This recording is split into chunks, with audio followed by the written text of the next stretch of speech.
All right, first garden tour of 2022.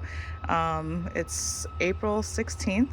So we're gonna start up here with the plants that are hardening off before they go out. This one is a shishito pepper, and that's a red bell pepper. Those two just came out of the house today, so they're looking great. These other guys that have been outside for about a week now, I feel like they're probably ready to go actually into the garden, but still trying to deal with the roly-polies that are in the garden. Also have a Swiss chard here that's ready to go, but just got to figure out these roly-polies first before I put anything else out there. We're gonna start here with the blueberries. So this blueberry bush I got last year, and it's actually coming back. I bought it as like a full bush with blueberries and everything on it, but it survived the winter like zero care. The only thing I did is make the soil acidic, and that's it.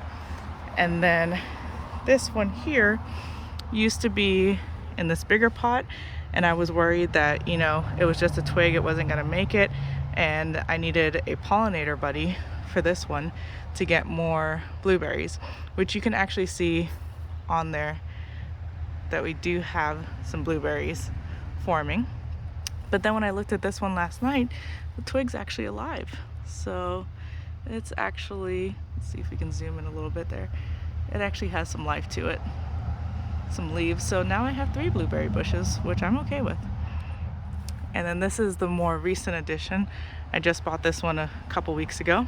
So it came with the blueberries already on there, but hopefully it will survive to next year too. And then I'll already have basically the 2 in the bigger pots going at the same time so they can help pollinate each other. Pick up my glove over here that I dropped. All right. And now over to bed 1. See what's going on. So bed 1 is probably my heaviest planted bed so far. So it has a lot of onion and garlic. So this is garlic that I put in last fall. And then there's onions that I put in like last year, and they just decided to come back. I didn't really pull them out because I didn't feel like they had enough time to like make an onion head. So I kind of used the tops and just kind of left them, and now they sprung back. So hoping to actually get onions, like the actual onion bulb this year. Here in this corner we have a chili pequeño. At the like Lowe's or wherever I bought it, it said Thai chili, but this is what my coworkers called it, so that's why I labeled it instead. Got basil there, tons of mint. So mint was planted in here in 2019 when I first built this garden bed, and clearly it's doing well, even though I've pulled it out about 3 times already. I just leave it at this point, plant around it, plant through it, whatever, it doesn't really matter, it's gonna come back anyway. There's a cherry pepper right there. This is an eggplant, a Turkish orange eggplant. I don't actually know if I like eggplants, but I was like, I'm gonna grow it anyway. All this damage you see on the leaves are all from roly-polies. Look, there's one right now eating away. I have to figure out something else to get rid of them. I have these beer traps, which are working. They're definitely working, but there are just so many roly-polies. I need to figure out something else for them too. I was gonna put out some diatomaceous earth, but hopefully we're getting rain tomorrow, so I'll hold off until after the rain. And then this is a pumpkin jalapeno. That's a bean plant over there. It's actually doing well. Theoretically, there's another bean planted somewhere in here. I don't think it's come up yet, or it's just under all of the mint and just hiding. There's a zinnia. So that one, unlike the other ones we're gonna see, this is a solar zinnia, actually looked like it was doing okay until the roly-polies attacked yesterday. And now they just ate holes into it. Under here, there was a cucumber, also attacked by roly-polies yesterday or the day before, and they killed that one. And then back here, these tall guys are some sunflowers. I got 4, 1, 2, 3, 4, kind of a step down thing going on. This will be my first, this is the most success I've had with sunflowers yet. I actually started them inside and then brought them out. I know there's like controversy about doing that, but it seems to have worked for me this year. I also planted some just seeds in front of them, and I haven't seen those sprout up yet. So I think for sure starting them inside is kind of my way to go. And look at the onions. The onions over there are doing really well. That's a red onion. Look at that. And then here in the middle, we also have some corn. So far, I only have 3 that have completely come up. You know, there's 1 right there, 2, and 3. Problem is, they're all like in a straight line. So I planted, I want to say like 8 to 16 things of corn, and only have those 3 so far, but you can also see something went digging in there. And lots of weeds too that I need to get pulled up, like this guy right there. All right, on to bed 2.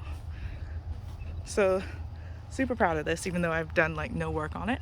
But look at these strawberries. So these went in as bare root strawberries last year, meaning they didn't have any dirt or anything when I bought them. And I soaked them in some, what did I soak it in? Worm casting tea, and then planted them. And then look at them. I mean, there was a pack of 10, and these are like the 3 that survived out of the 10. I kind of did an experiment. This bed had the ones that were soaked in worm casting. I put some over here last year that weren't soaked in worm casting. Those all died. None of those made it. But these guys, I mean, look at how big this thing is. It's awesome. And absolutely no care over the winter. It wasn't even covered, just nothing. It was just on its own. And then again, onion and garlic in this bed too. This is really the star pepper bed though. So we have a Peruvian pepper, which I'm super excited about, even though the roly-polies have done a lot of damage to it. It used to be such a beautiful pepper. We have the shishito pepper here. These 2 tomatoes up front, these are fighters. I mean, look at this one. The roly-polies like ate through the stem, and it just kind of, the plant fell over and then just kept growing. It was like, I can survive this, and I appreciate that. But these tomatoes are supposed to stay, they're determinants, so they're gonna stay shorter. And so that's why I put them up front. There's also a radish here. This is the shishito radish. Or not shishito, sorry, daikon radish right there. And there's another one there. And there were some more that I planted in here. Haven't really come up yet. Planted some carrots in here, just trying to grow things in between. Look at that roly-poly right there on my Scotch bonnet. I knocked that one off. So I have some Scotch bonnet pepper there. This is a red bell pepper and mushrooms. So that's telling me that, you know, the soil is healthy. I just got to get rid of these roly-polies. Pumpkin jalapeno, there's another one there. There's a chocolate pepper with another roly-poly on it. Purple bell pepper here.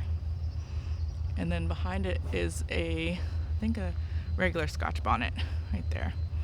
We also have a lot more flowers this year, some cosmos, some more zinnias that were killed, but I put some seeds down too, so hopefully the seeds will come up. This is another one of those shorter tomatoes. That one's actually probably been the best, and that it hasn't been attacked by the roly-polies. These are the scallions from last year. They just keep going. I think, yeah, I planted these last spring, and they've just been here all year, all winter, all everything. This is the 2nd time that they're blooming. All right. Now I'm going to talk about that one. I need to fix it. This was rosemary, didn't make it through the winter, so I'll decide what else I want to put in there. And then for bed 3, so here we're going to have tomatoes up front. These are indeterminate tomatoes, so they're going to get pretty big. Same types I tried last year. Didn't really get a harvest until like December, but I'm hoping to get a harvest sooner this time because I started it earlier. But we have the peach right there. That one actually just went in yesterday because the other one was eaten and killed by the roly-polies. This one is a Russian type, started with an A. Russian's probably taboo right now, but still had the seeds. There's a basil. There's another peach and another basil. And this is the other Russian type again. There's 2 of those next to each other. This is a zinnia again that was killed, but I put seeds there. This is a cosmos. I'm really excited about this one because it's gonna bloom soon. See those? Love the cosmos. I just love the flowers. I learned that last year, so I'm doing a lot more flowers this year. Another cosmos there, another one there, and then remnants of a zinnia. So hopefully the seeds come up. And then I have just some random volunteer plants. That one I think is probably going to be a cosmos from last year. And there was another one somewhere along here right there. I don't know what those seeds are. I did plant out some marigolds because they were also eaten. Roly-polies really love marigolds. I think that's their favorite. Those were eaten by the roly-polies. They were supposed to be here in line with the cosmos. Supposed to be cosmos and marigolds just lined up next to each other. But the marigolds were eaten by the roly-polies, so I put some seeds down, so hopefully they come up. So hopefully I'll have zinnias and cosmos and marigolds all in this bed. And then this row here, these are the peppers that I overwintered. So cut them down the end of the season last year, which for us, because we stayed pretty warm, really wasn't until like January. Cut them down and then basically just put them in the garage, took them out in the daytime, put them back at night, and out of the garage to just keep them cool and protected. And it worked, because this is a mystery pepper I had from last year. The label was wrong. It said Serrano, definitely not a Serrano pepper, so I just call it our mystery pepper. But it's looking pretty well. It even has a bud on it, or a couple. And then here we have a red bell pepper. It's coming out well. This one's a jalapeno. And then this one here is a mini bell pepper. So those are all doing really well. And then here we have Swiss chard, which I learned I was a big fan of last year, so planted a few more. These are supposed to be giant. So Swiss chard here, again, they've been attacked by the roly-polies. That was another Swiss chard. That's a basil, a different type of basil. Not really sure what kind it is. The label just said spicy basil. I don't know what that means. And then this is more Swiss chard. This is a dandelion. So this is an Italian dandelion, which apparently, I mean, the dandelions that grow in the grass apparently you can eat, but I preferred to buy one specific to eat. So this is an Italian one I want to try. More Swiss chard, more dandelion back there, and another Swiss chard that's been eaten. All right, let's pop over to, still have some garlic. These are all garlic, I think, because I didn't have any onions in this bed last year. Pop over into the wildflower area here. Since I now have steps, I can actually go in there, which is probably a bad thing, because the idea with the wildflower is that you won't mess with that area. But since I have the steps, I'm gonna venture in. And so we have, before we even go in, have a hyacinth right there that we planted in, the cat and I planted over during Thanksgiving. Planted those in there. And there's another one coming up here. And then we have these other pretty flowers coming up. These guys, can't wait for them to bloom because they're right along the path. So it's gonna be very pretty. And just side note, back here are my crepe myrtles that I planted as twigs in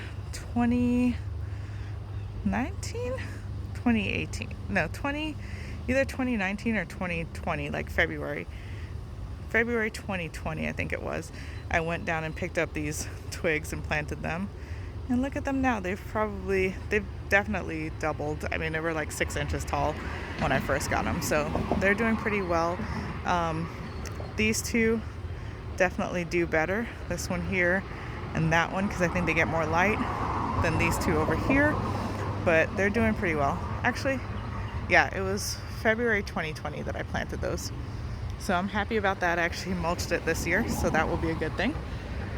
And then back here under this tree, we have some bearded irises. That one just fell over, but it's actually going to bloom. This will be the first time that these bloom. I put these in 2020. These went in around April 2020. And so this will be the first time they're actually blooming. I wasn't sure if they would get enough sunlight under here, but that's promising even though it fell over.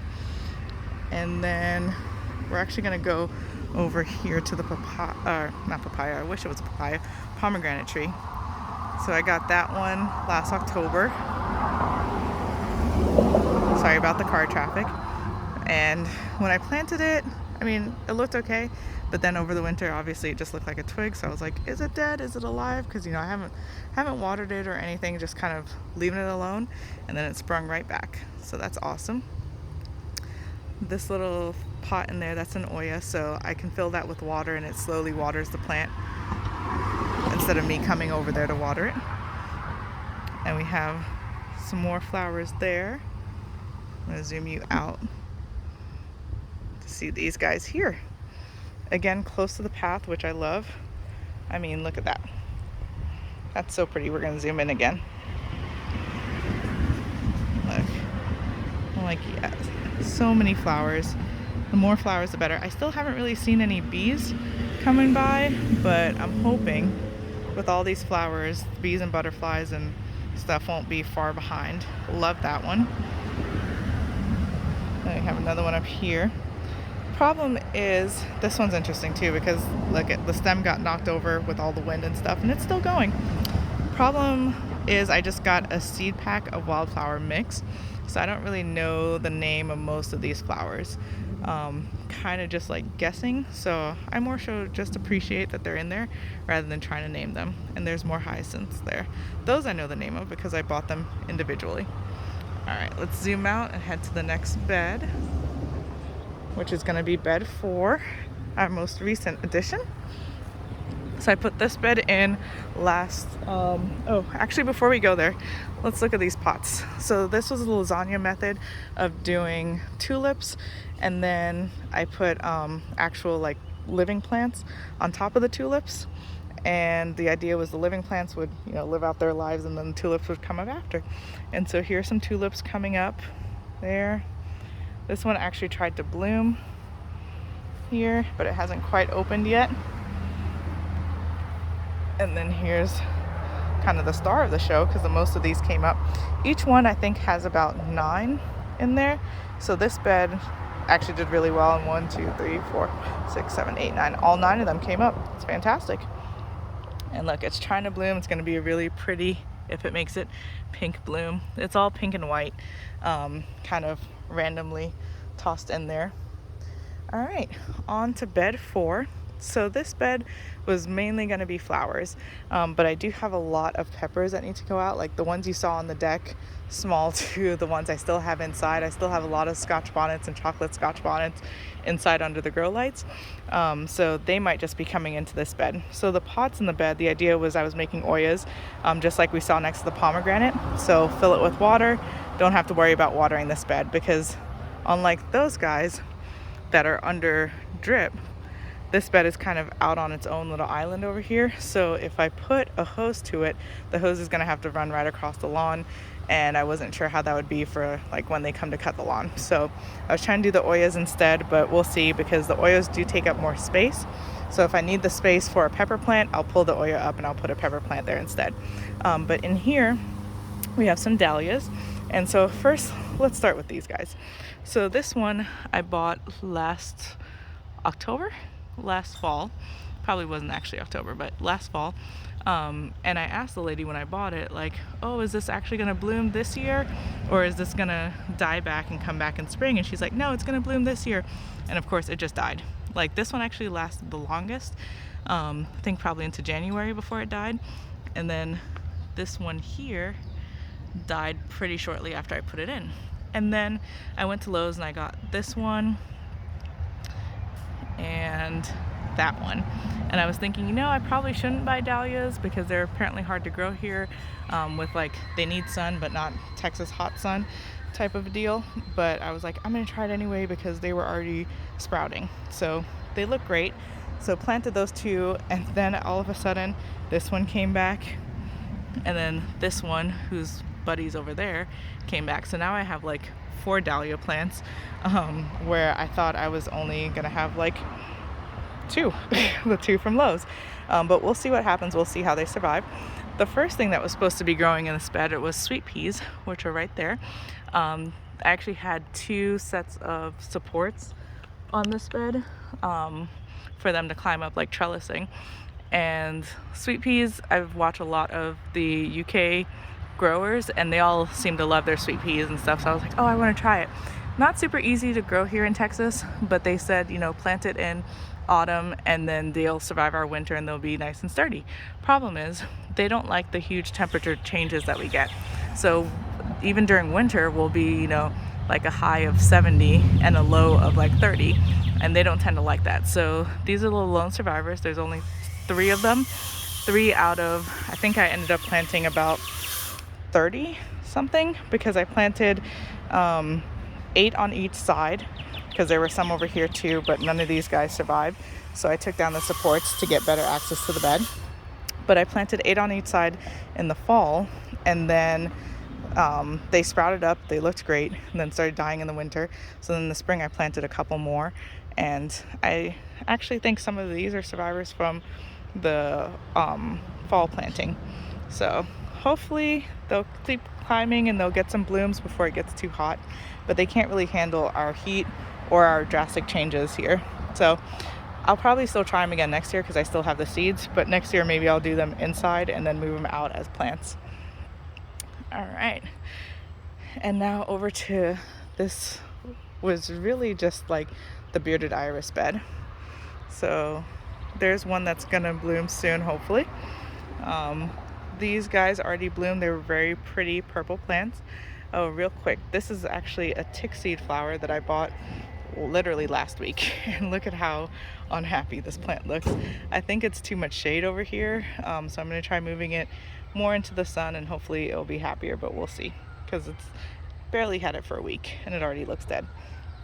And then there's some thyme in here right there that was planted last year, and it's done really well even through the winter. And then in between all the weeds, this is oregano right here that I thought was dead, and it sprung back as soon as spring happened. So I was like, okay. Here's a basil that I just planted. And then these guys, these are spider lilies. So the lilies themselves bloom in like September-ish time, but they leave the foliage here so that they can get all the nutrients and stuff to bloom again. So I'm excited to hopefully, I got one bloom last year, one bloom the year before, so hopefully I'll get a lot more blooms this year because they came up so big, the foliage did. So fingers crossed. I also have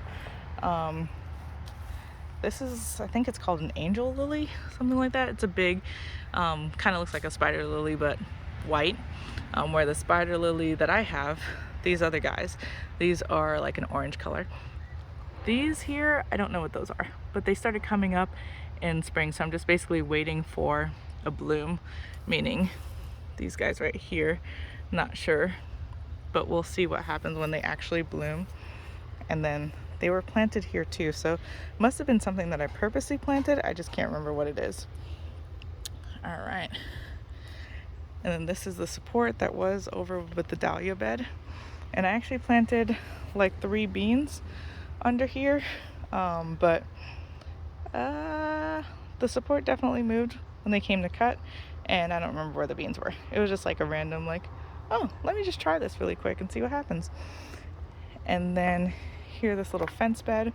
So these things are alliums that are supposed to be like these pretty pink and white blooms, but they haven't bloomed yet. They actually came up pretty soon, pretty early, like late winter, I think, and they were already up. Even like with the snow and stuff that we had in February, they had already bloomed, or not bloomed, but like the stalks had come up. So I'm hoping for blooms soon. We got catmint there, that's from last year and it came back. This is basil, more catmint that came back.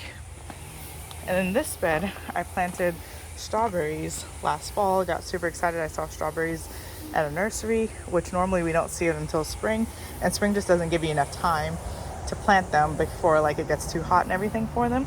But I got really excited when I saw the strawberries, so I got 3 of them, and actually I think I got like 5, well 3 survivors ish, and this one survived and came back. These 2 not so much. Not seeing anything from them yet, so I might end up just pulling them up and replacing them with something else, probably some flowers. And then these are more overwintered peppers. This one I thought was dead, and it decided to just come back on its own. That's why like everybody else was planted out, but these guys weren't. It was because I was like, oh, these are all dead, I'm not going to mess with them. But this is a red bell pepper, and it just decided to sprout up on its own. So it's probably going to live its life in this pot, but it's doing well. And then here I just planted these. This is Mexican oregano. I really liked it. I planted it in 2019 when I first built that bed 1, and it survived to 2020, just came back on its own, survived through winter, and then I like buried it and killed it. So this is my second attempt. It's kind of hard to find. I didn't find it again in 2020 or 2021, but I found it this year, and this was like the last plant that they had, so I was definitely going to take it. But really pretty like purple blooms, along with like being a good flavor. And then this is lavender. So success with lavender 2019, failure ever since, so I'm going to try it again. This one's a Greek lavender, so we'll see what happens. And then more catmint. So this bed used to have catmint on both sides and then a society garlic in the middle. Society garlic didn't survive the winter, and only one of the catmints in this bed survived the winter. So I figured I'd just replace it with something else. All right, and that's the end of the first garden tour for 2022.